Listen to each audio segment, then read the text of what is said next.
मैं खुशबू मनोरमा मिश्रा और आप देख रहे हैं इंडिया न्यूज। बुलेटिन की शुरुआत करते हैं। मणिकर्णिका घाट के विकास का सच आखिर क्या है? क्यों नीलकंठ तिवारी को खुद मणिकर्णिका घाट पहुंचकर पूरी सच्चाई समझानी पड़ी?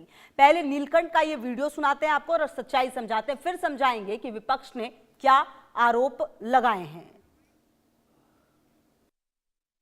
प्रधानमंत्री जी के मार्गदर्शन में, आदरणीय योगी जी के मार्गदर्शन नेतृत्व में लगातार विकास के कार्य, जनता के हित के कार्य, जनता को सुख पहुंचाने वाले कार्य किए जा रहे हैं। विपक्ष के पास कोई मुद्दा नहीं है, विपक्ष के पास कोई आधार नहीं है जिसको लेकर के जनता के बीच में जाएं। जहां भी उनको अवसर मिलता है विकास में अवरोध उत्पन्न करने का वो काम करते हैं। काशी में हो या भारत के किसी भी कोने में हो, बिना जाने समझे अलग अलग तरीके से सामाजिक वैमनस्य, सामाजिक सद्भाव को बिगाड़ने का कार्य, समाज में बिखराव हो, टूटन हो, इसके लिए कभी जाति आधार पर, कभी समाज को तोड़ने के आधार पर, कभी संविधान बदलने का एक झूठा नारा दे करके विपक्ष के लोग, कांग्रेस, सपा, जो भी हैं, ये लोग करते हैं। मणिकर्णिका धाम सनातन संस्कृति का आधार स्तंभ है। यहाँ पर देश के कोने कोने से सनातन धर्मावलंबी, हिंदू धर्म को मानने वाले लोग अपने यहाँ जो भी पुण्यात्मा की मृत्यु होती है उसका अंतिम संस्कार करने के लिए यहाँ पर आते हैं। बढ़ते हैं आगे और बड़ी खबर आपको बता दें, उत्तर प्रदेश के बांदा पहुंचे धीरेन्द्र शास्त्री। 5 दिन करेंगे हनुमंत कथा। धीरेन्द्र शास्त्री का बयान भी सामने आ गया है। हिंदू रील ना बनाए, जनसंख्या बढ़ाए। धीरेन्द्र शास्त्री कह रहे हैं टोपी नहीं, टीका वालों की संगति करें। ना ग से गणेश पढ़ाओ, गधा नहीं। धीरेन्द्र शास्त्री ने कहा भगवान से प्रार्थना है कि भारत हिंदू राष्ट्र बने। तो धीरेन्द्र शास्त्री जो अपनी कथाओं से कम और बयानों से ज्यादा जाने जाते हैं, एक बार फिर से अपने बयानों की वजह से चर्चा में है। कह रहे हैं ग से गणेश पढ़ाओ, गधा नहीं। और इसके अलावा कह रहे हैं कि भगवान से प्रार्थना है कि भारत हिंदू राष्ट्र बने। पहले भी कई बार भारत के हिंदू राष्ट्र बनने का जिक्र करते रहे हैं। एक बार फिर से उत्तर प्रदेश के देखिए बांदा पहुंचे और यहां पर 5 दिन हनुमंत कथा करने वाले हैं धीरेन्द्र शास्त्री और यहां पर बयान देते हुए भी नजर आए हैं।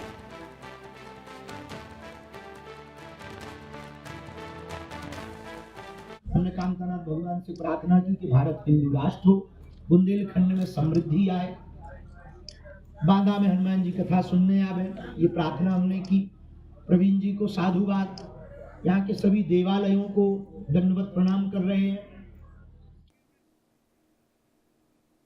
चलिए आगे बढ़ते। देखिए मिडिल ईस्ट की सियासत में भूचाल तय है। सऊदी अरब अब सिर्फ बयान नहीं, रणनीति से हमला कर रहा है। यूएई को घेरने के लिए मिस्र और सोमालिया के साथ नया सैन्य मोर्चा तैयार हो रहा है। यह गठबंधन सत्ता, समुद्र और रणनीतिक वर्चस्व की लड़ाई को और खतरनाक बना देगा। सवाल साफ है, क्या अरब की दोस्ती अब खुली दुश्मनी में बदल रही है?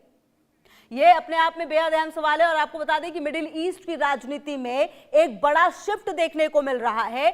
सऊदी अरब और साथ ही साथ आपको बता दें कि यूएई के रिश्तों में दरार अब खुलकर सामने आ रही है। यमन के बाद अब सऊदी ने अरब और अफ्रीका के मोर्चे पर नई चाल चली है। रिपोर्ट्स के मुताबिक सऊदी मिस्र और सोमालिया के साथ सैन्य गठबंधन को अंतिम रूप दे रहा है। इसका मकसद क्षेत्र में यूएई के बढ़ते प्रभाव को सीमित करना है। ब्लूमबर्ग की रिपोर्ट बताती है समझौता बहुत जल्द फाइनल हो सकता है। सोमालिया के राष्ट्रपति खुद सऊदी जाकर डील पर हस्ताक्षर कर सकते हैं। कहा जा रहा है कि यह गठबंधन लाल सागर की सुरक्षा के नाम पर बनाया जा रहा है, लेकिन असली लक्ष्य यूएई की रणनीति घेराबंदी है। आपको बता दें कि यमन में जो सऊदी के अल्टीमेटम के बाद यूएई को अपनी फोर्स हटानी पड़ी, यहीं से दोनों देशों के बीच तनाव खुलकर सामने आया। सऊदी चाहता है कि अरब जगत में उसका दबदबा बरकरार रहे। यूएई की बढ़ती महत्वाकांक्षा सऊदी के लिए चुनौती बन चुकी है। इसी वजह से अब सैन्य संतुलन को बदलने की तैयारी तेज हो गई है। यह गठबंधन पूरे क्षेत्र की ताकत की दिशा बदल सकता है। तो अगर और अब आपको ग्राफिक्स के जरिए समझाते हैं कि आखिरकार सऊदी का जो नया स्ट्रैटेजिक प्लान है वो है क्या। अगर आप ग्राफिक्स के जरिए समझिए, देखिए यूएई के प्रभाव को रोकने की रणनीति है, ये सबसे ज्यादा अहम तो यही हो जाता है। मिस्र और सोमालिया बने हैं नए पार्टनर। अगर ये पार्टनर बने हैं तो कह रहे हैं कि लाल सागर में सुरक्षा के नाम पर तैनाती हुई है, मतलब लाल सागर की सुरक्षा की जाएगी। यमन के बाद अब अफ्रीकी मोर्चा एक्टिव होता हुआ नजर आ रहा है। आपको बता दें कि अरब राजनीति में पावर बैलेंस जो है वो शिफ्ट होता हुआ नजर आ रहा है। गठबंधन से क्या क्षेत्रीय तनाव बढ़ेगा, ये भी अपने आप में बड़ा सवाल है। और अगर ऐसा होता है तो ये भी देखना बेहद महत्वपूर्ण होगा कि क्या आने वाले समय में इस बदलाव के बीच क्या कुछ तस्वीरें सामने आएंगी, क्योंकि पिछले कुछ समय से लगातार आपको बता दें कि यूएई ने बीते कुछ सालों में अफ्रीका में अपनी पकड़ मजबूत की है। सोमालिया के कई जगहों पर बरबेस और बोस्वासो बंदरगाहों में यूएई ने बड़ा निवेश किया। लीबिया और सूडान में भी यूएई समर्थित गुट एक्टिव रहे हैं। यही बात सऊदी को लगातार असहज कर रही है। सऊदी पहली बार किसी पूर्वी अफ्रीकी देश की सेना से सीधा सैन्य करार करने जा रहा है। यह कदम बताता है कि रियाद अब सॉफ्ट डिप्लोमेसी से आगे बढ़ चुका है। सोमालिया ने भी यूएई पर संप्रभुता के उल्लंघन के आरोप लगाए। यही वजह है कि सोमालिया का झुकाव अब सऊदी की तरफ बढ़ा है। ओपेक जैसे मंच पर साथ होने के बावजूद दोनों देशों की राह अलग होती जा रही है। ऊर्जा के साथ अब सुरक्षा और वर्चस्व की लड़ाई तेज हो चुकी है। यह सिर्फ दो देशों का विवाद नहीं बल्कि पूरे दो क्षेत्र का भविष्य तय करेगा। नया गठबंधन लाल सागर से लेकर अरब सागर तक असर डालेगा। विशेषज्ञ मानते हैं कि इससे कूटनीतिक टकराव और बढ़ेगा। मिडिल ईस्ट में ब्लॉक्स की राजनीति फिर से उभर रही है और यही राजनीति आने वाले समय में बड़े टकराव की जमीन तैयार कर रही है। तो कुल मिलाकर अब सवाल यह है कि आखिरकार क्यों टकरा रहे हैं सऊदी और यूएई, आखिरकार क्यों टकरा रहे हैं, ये भी आप ग्राफिक्स के जरिए समझने की कोशिश कीजिए। हम आपको बताते हैं, देखिए अफ्रीका में यूएई का वर्चस्व बढ़ रहा है, यमन में अलग अलग रणनीति है। जी हाँ, इसके अलावा आप ये भी देखिए कि बंदरगाहों की अगर आप बात करें और समुद्री रूट्स की बात करें तो कब्जे की होड़ है, क्योंकि आने वाले समय में बहुत ज्यादा महत्वपूर्ण है दोनों ही चीजें। अरब जगत में नेतृत्व की जंग जो है वो भी देखने को मिल रही है। इसके अलावा सैन्य गठबंधनों की नई रेस जो है वो भी देखने को मिल रही है और क्षेत्रीय वर्चस्व की खुली लड़ाई जो है वो देखने को मिल रही है।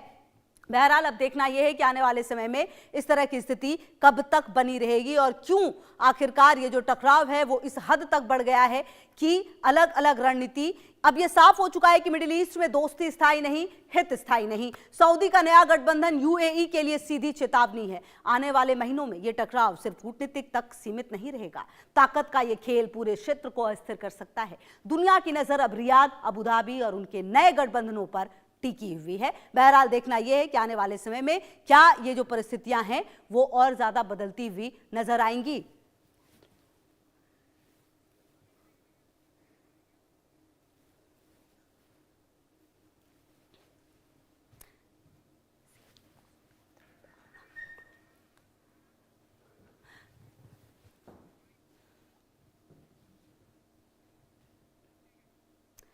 चलिए आगे बढ़ते हैं। मिडिल ईस्ट आग में झुलस रहा है और खमेनेई की छाया में पल रहा हिजबुल्ला अब खुद तबाही के मुहाने पर खड़ा है।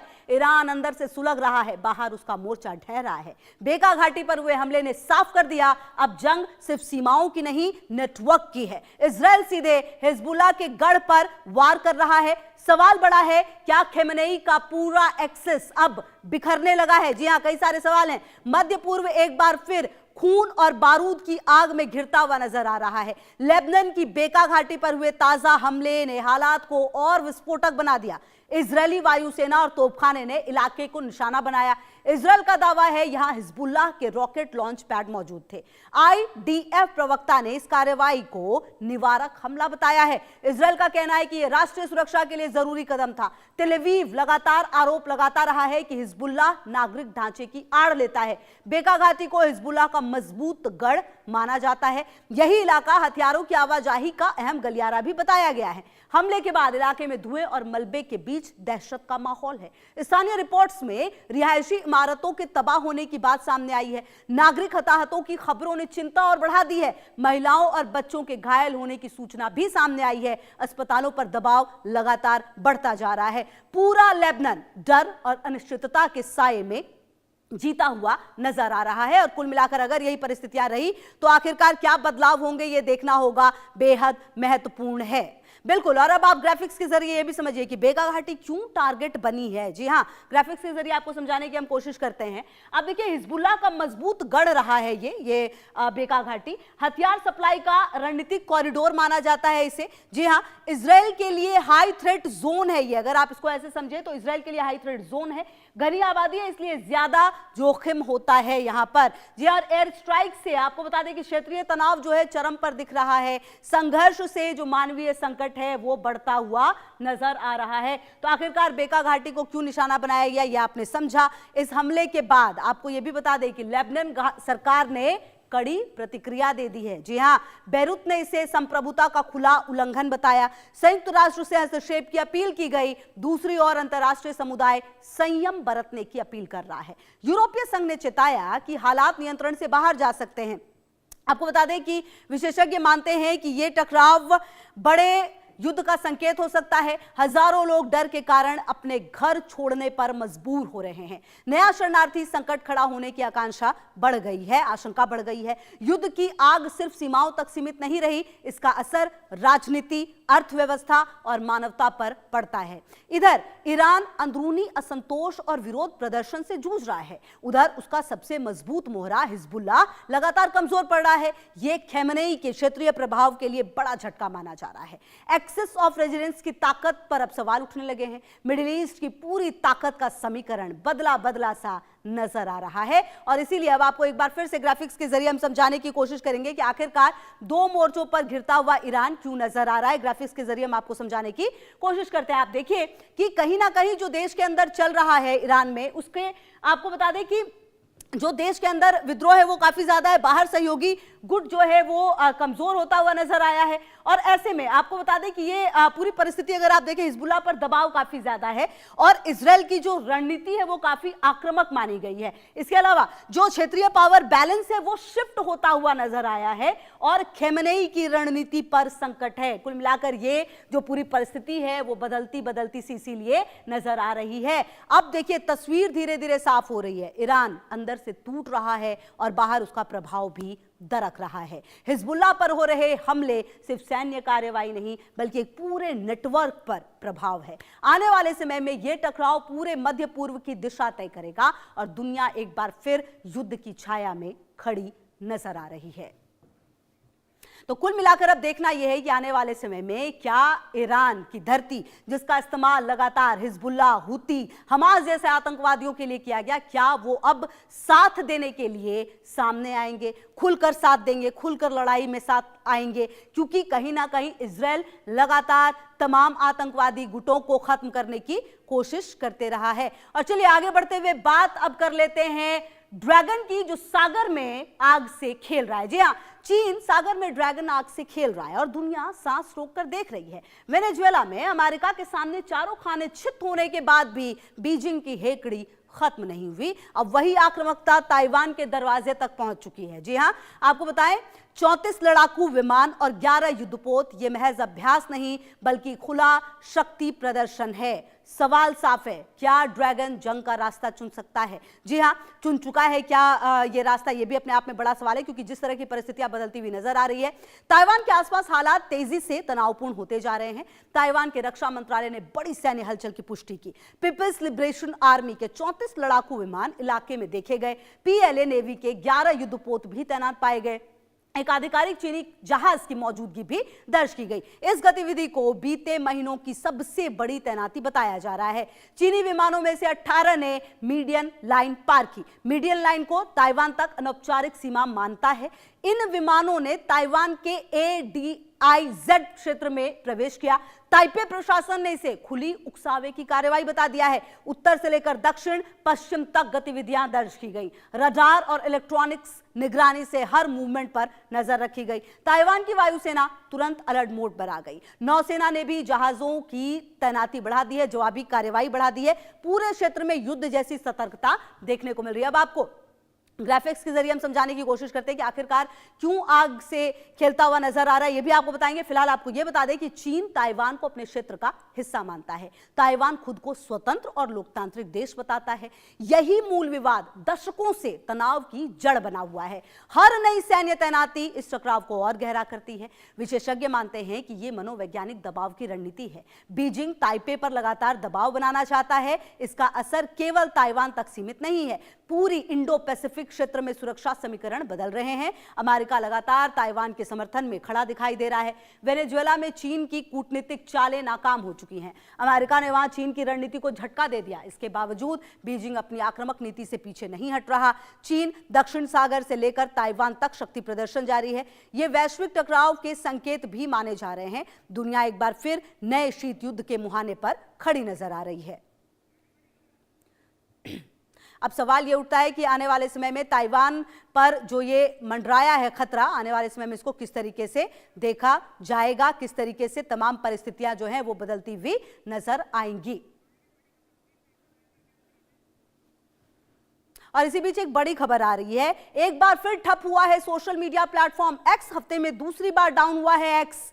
आपको बता दें, एक्स डाउन होने से हजारों यूजर्स परेशान। देखिए, यूजर्स को ब्लैंक दिख रहा है स्क्रीन। हफ्ते में दूसरी बार डाउन हुआ है एक्स। और देखिए, पहला मौका है नहीं, इससे पहले भी इस हफ्ते में दूसरी बार एक्स डाउन हुआ है। हालांकि क्यों ये हुआ है ये देखना होगा, लेकिन फिलहाल यूजर्स को ब्लैंक दिख रही है स्क्रीन। और आपको बता दें कि हफ्ते में दूसरी बार ये जो प्लेटफॉर्म है एक्स वो डाउन हुआ है। हालांकि अब देखिए, ऐसे दिन में जब कुछ खास होता है तो हलचल काफ़ी तेज़ हो जाती है एक्स पर भी, और कई लोग जो हैं वो पोस्ट भी करते हैं, कई तरीके से इसके माध्यम से जानकारी इकट्ठा करते हैं। लेकिन फिलहाल आपको बता दें कि यूजर्स को ये स्क्रीन ब्लैंक दिख रही है। हफ्ते में दूसरी बार डाउन हुआ है प्लेटफॉर्म एक्स। फिर ठप हुआ है सोशल मीडिया प्लेटफॉर्म एक्स और हफ्ते में दूसरी बार डाउन हुआ है एक्स। और आपको बता दें कि एक्स डाउन होने से हजारों यूजर्स जो हैं वो परेशान होते हुए नजर आए हैं। यूजर्स को जो स्क्रीन है वो ब्लैंक दिख रही है। हालांकि क्या कारण है ये देखना होगा, किस तरीके से ये वजह जो है वो सामने आई है और क्या इसको कब तक दूर किया जाएगा, क्या टेक्निकल इश्यूज रहे ये देखना है। लेकिन फिलहाल आपको बता दें कि हफ्ते में दूसरी बार डाउन हुआ है एक्स।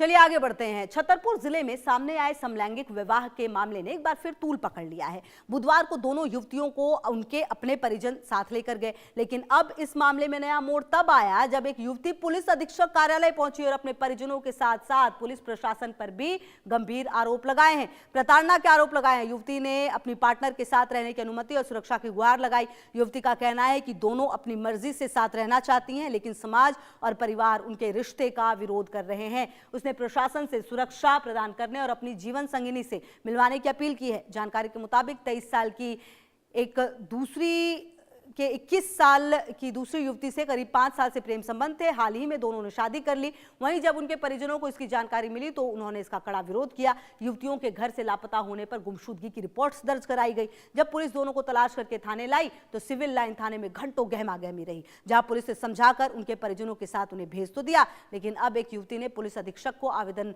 देकर आरोप लगाया कि थाना परिसर और घर पर उनके साथ मारपीट की गई और उनकी जान को खतरा है। बहरहाल अब इस पूरे मामले के सामने आने के बाद सवाल कई सारे हैं। गाजियाबाद के अगर आप इस पूरे मामले को ग्राफिक्स के जरिए समझे तो ऐसे समझिए कि ये छतरपुर में ये पूरी कहानी जो है वो सामने आई है, जहां पर ये शादी की जरूर गई, लेकिन कहीं ना कहीं अब सवाल उठने लगे हैं। और जैसे ही ये लोग पहुंचे थाने तो दो युवतियों ने आपसी रजामंदी से देखिए शादी की, और छतरपुर की ये घटना है। और जब शादी की तब तक तो ठीक था, लेकिन जैसे ही समलैंगिक विवाह का दोनों परिजनों ने विरोध किया, और आपको बता दें कि इस परिजनों ने थाने में शिकायत भी दर्ज कराई है और समझा बुझाकर भेज भी दिया गया था। लेकिन इसके बाद इसमें से एक युवती ने पुलिस अधीक्षक के पास आकर जो पूरा मामला है वो दर्ज कराया और शिकायत भी दी है कि जबरदस्ती की गई है, उनके साथ मारपीट भी की गई है।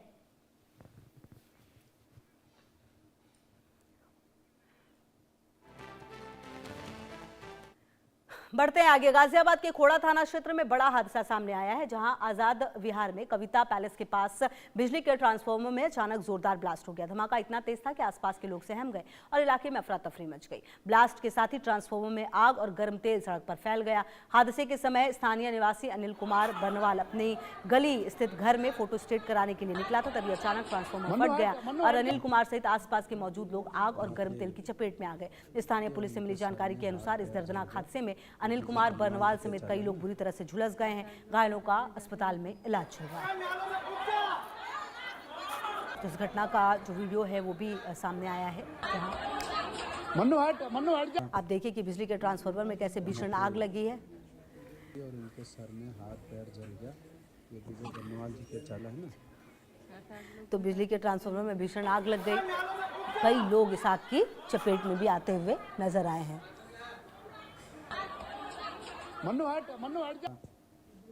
देखिए ये और उनके सर में हाथ पैर जल गया। ये विजय बनवाल जी के चाला। गाजियाबाद के खोड़ा कॉलोनी की ये पूरी घटना सामने आई है। बिजली के ट्रांसफार्मर में देखिए भीषण आग लगी और कई लोग इसकी चपेट में आ गए हैं, कई लोग घायल बताए जा रहे हैं। और अब देखना यह है कि किस तरीके से ये जले हैं और किस तरह से इनका अब इलाज चलेगा। फिलहाल ये पूरी घटना कई सारे सवाल जो है वो भी खड़े कर रही है कि आखिरकार इस पूरे घटनाक्रम के पीछे क्या वजह रही। बिजली का ट्रांसफार्मर जिसमें भीषण आग लगी है।